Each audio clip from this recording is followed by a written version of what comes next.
ಕೊರಟಗೆರೆ ತಾಲೂಕಿನ ಗೊರವನಹಳ್ಳಿಯ ಮಹಾಲಕ್ಷ್ಮಿ ಸನ್ನಿಧಾನದಲ್ಲಿ ವರಮಹಾಲಕ್ಷ್ಮಿ ಹಬ್ಬದ ಪ್ರಯುಕ್ತ ವಿಶೇಷ ಪೂಜೆ ಪುನಸ್ಕಾರಗಳನ್ನು ಹಮ್ಮಿಕೊಳ್ಳಲಾಗಿತ್ತು. ಹಬ್ಬದ ದಿನ ಗೊರವನಹಳ್ಳಿ ಮಹಾಲಕ್ಷ್ಮಿ ಸನ್ನಿಧಾನಕ್ಕೆ ಭಕ್ತ ಸಾಗರವೇ ಹರಿದು ಬಂದಿತ್ತು. ಬೆಳಿಗ್ಗೆ 6ರಿಂದಲೇ ಪಂಚಾಮೃತ ಅಭಿಷೇಕ, ಕುಂಕುಮ ಅಭಿಷೇಕ, ಹೂವಿನ ಅಭಿಷೇಕ ಸೇರಿ ವಿಶೇಷ ಪೂಜಾ ಕಾರ್ಯಕ್ರಮಗಳು ನಡೆದಿದ್ವು.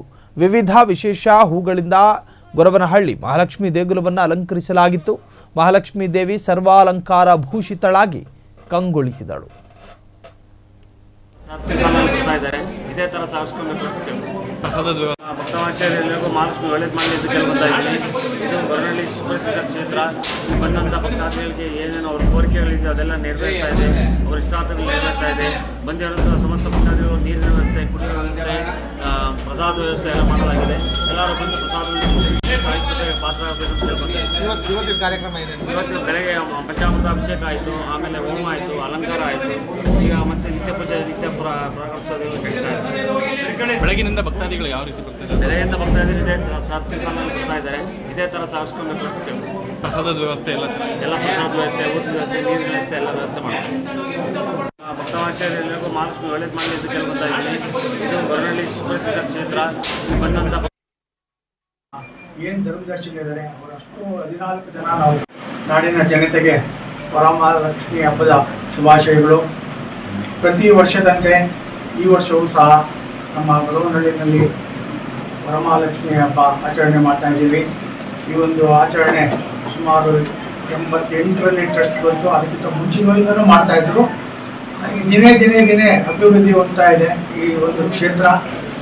ಈ ಒಂದು ಕ್ಷೇತ್ರಕ್ಕೆ ನಮ್ಮ ರಾಜ್ಯದ ಅಲ್ಲದೆ ಇತರೆ ರಾಜ್ಯಗಳಿಂದಲೂ ಜನರು ನಂಬಿಕೆಯಿಂದ ಬಂದು ಒಂದು ಪೂಜೆ ಪುರಸ್ಕಾರ ಮಾಡ್ಕೊಂಡು ಹೋಗ್ತಾ ಇದ್ದಾರೆ. ಅದೇ ರೀತಿ ಆ ಬರುವಂಥ ಭಕ್ತರಿಗೆ ನಾವು ಒಂದು ದಾಸೋಹ ಭವನವನ್ನು ಈಗ ಹೊಸದಾಗಿ ನಿರ್ಮಾಣ ಮಾಡಿದ್ವಿ. ಒಂದು ಭಾಳ ಸಣ್ಣದಿದ್ದು ಈಗ 1000 ಜನ ಅಟ್ ಎ ಟೈಮು ಬಂದ್ರೂ ಅವ್ರಿಗೆ ಕೂತ್ಕೊಳ್ಳೋಂಥ ವ್ಯವಸ್ಥೆಯನ್ನು ಮಾಡಿದ್ವಿ. ಇವತ್ತು ಸುಮಾರು ಒಂದು 25,000 ಜನ ಬರ್ಬೋದು ಅಂತ ನಾವು ಆಲ್ರೆಡಿ ರೆಡಿ ಮಾಡ್ಕೊಂಡಿದ್ದೀವಿ. ಊಟಕ್ಕೆ ವ್ಯವಸ್ಥೆ ಆಗ್ಬೋದು, ತಿಂಡಿ ವ್ಯವಸ್ಥೆ ಆಗ್ಬೋದು. ಇವತ್ತು ಮತ್ತು ನಾಳೆ ಮತ್ತು ನಾಳಿದ್ದು 3 ದಿನ ಕಂಟಿನ್ಯೂ ರಜಾ ಇರೋದ್ರಿಂದ, ಸರ್ಕಾರಿ ರಜಾ ಇರೋದ್ರಿಂದ ಇವತ್ತು ಸ್ವಲ್ಪ ಕ್ರೌಡ್ ಕಡಿಮೆ ಇದೆ. ಬೆಳಗ್ಗೆಯಿಂದ ಈಗ ಸ್ವಲ್ಪ ಜಾಸ್ತಿ ಆಗ್ತಾ ಇದೆ ಜನ. ಬೆಳಗ್ಗೆ ಹೋಮ ಆಯಿತು, ಅಭಿಷೇಕ ಆಯಿತು, ಎಲ್ಲ ಆಯಿತು. ಯಾವುದೇ ರೀತಿ ತೊಂದರೆ ಇಲ್ಲದೆ ಸಾರ್ವಜನಿಕರಿಗೆ ನೀರಿನ ವ್ಯವಸ್ಥೆ ಆಗ್ಬೋದು. ನಾವು ಆಲ್ರೆಡಿ ಈಗ ಫೈಲ್ ಇವನ್ನು ಕರೆಸಿದ್ದೀವಿ, ಡಾಕ್ಟರ್ಗಳನ್ನ ಕರೆಸಿದ್ದೀವಿ. ಎಲ್ಲರೂ ಸಹಕಾರ ನೀಡ್ತಾ ಇದ್ದಾರೆ. ನಮ್ಮ ಏನು ಧರ್ಮದರ್ಶಿಗಳಿದ್ದಾರೆ ಅವರಷ್ಟು 14 ಜನ ನಾವು ಕೈ ಜೋಡಿಸಿ ಈ ಒಂದು ಕಾರ್ಯಕ್ರಮವನ್ನು ನಡೆಸಬೇಕು ಅಂತೇಳಿ ನಾವು ಇದು ಮಾಡ್ಕೊಂಡಿದ್ದೀವಿ. ಅದೇ ರೀತಿ ಆ ತಾಯಿ ನಡ್ಸ್ಕೊಂಡು ಹೋಗ್ತಾ ಇದ್ದಾರೆ. ಆ ತಾಯಿನ ನಂಬಿ ಬರತಕ್ಕಂತಹ ಭಕ್ತರಿಗೆ ಆ ತಾಯಿ ಒಳ್ಳೇದು ಮಾಡಲಿ, ಅವರು ಬೇಡಿತಕ್ಕಂಥ ಆಸೆಗಳನ್ನೆಲ್ಲ ಈಡೇರಿಸಲಿ ಅಂತ ಹೇಳಿ ನನ್ನ 2 ಮಾತನ್ನು ಮುಗಿಸ್ತಾ ಇದ್ದೀನಿ. ನಾಡಿನ ಜನತೆಗೆ ವರಮಹಾಲಕ್ಷ್ಮಿ ನಾವು ಸದಾ ಮಹಾಲಕ್ಷ್ಮಿ ಸೇವೆನ ಇದೇ ರೀತಿ ಮಾಡ್ತೀವಿ ಅಂತೇಳಿ ನಿಮ್ಮೆಲ್ಲರಿಗೂ ಧನ್ಯವಾದ ಮತ್ತು ಶುಭಾಶಯಗಳು. ಇಂದು ಅವರವ್ರ ಮನೆಯಲ್ಲಿ ಲಕ್ಷ್ಮೀ ಪೂಜೆ ಸಹಜವಾಗೆಲ್ಲ ಮಾಡ್ತಾ ಇದ್ದಾರೆ. ಆದರೆ ಗೊರವನಹಳ್ಳಿ ಲಕ್ಷ್ಮಿಯನ್ನ ಮನೆ ಮನೆಗೆ ಮುಗಿಸಿದ ಕೀರ್ತಿ ಇವತ್ತು ನಿಮ್ಮ ಮಾಧ್ಯಮದವರು. ನಿಮ್ಮ ಸಹಕಾರ ಇಲ್ಲದೆ ಇಷ್ಟು ವೈಭವದಿಂದ, ವಿಜೃಂಭಣೆಯಿಂದ ಎಲ್ಲರೂ ತಮ್ಮ ಮನೆಯಲ್ಲೇ ಕೂತು ಯಾರಿಗೆ ಇಲ್ಲಿ ಬರೋಕ್ಕಾಗಲ್ಲ ಅಂಥವ್ರಿಗೆ ಮನೆಯಲ್ಲೇ ದರ್ಶನ ಮಾಡಿಸ್ತಿರೋದಕ್ಕೆ ನಾವು ನಮ್ಮ ಮಹಾಲಕ್ಷ್ಮಿ ಚಾರಿಟಬಲ್ ಟ್ರಸ್ಟ್ ಪರವಾಗಿ ನಿಮಗೆ ಅನಂತ ಧನ್ಯವಾದಗಳನ್ನು ಹೇಳ್ತೀವಿ. ಮತ್ತು ಒಬ್ಬ ಸಾಧ್ವಿ ಕಟ್ಟಿದಂತಹ ದೇವಸ್ಥಾನ.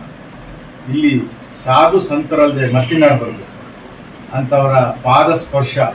ಯಾವಾಗ ಪುಣ್ಯಾತ್ಮರು ಸಾಧು ಸಂತರು ಇಲ್ಲಿ ಬರ್ತಾರೋ ಅವರ ಹಿತನುಡಿಗಳು, ಅವರ ಒಂದು ಆಶೀರ್ವಚನ, ಅವ್ರೇನು ಹೇಳ್ತಾರೆ ಅದು ಇಲ್ಲಿ ಸಾಕಾರ ಆಗುತ್ತೆ ಅನ್ನೋದಕ್ಕೆ. ಯಾಕೆಂತಂದರೆ ನಾವೆಲ್ಲ ಸಾಕ್ಷಿ. ಅವ್ರು ಹೇಳಿದ್ರು ಗುರುಗಳು 12 ವರ್ಷದಿಂದ ಬಂದಾಗಲೂ ಈಗಲೂ ವ್ಯತ್ಯಾಸ ಏನಿದೆ ಅಂತ. ಮತ್ತೆ ಇನ್ನೂ ಮುಂದೆ ಬರೋ ದಿನಗಳಲ್ಲಿ ಬಹಳ ಬೆಳೆಯುತ್ತೆ ಕ್ಷೇತ್ರ ಅಂತ ಹೇಳಿದ್ರು.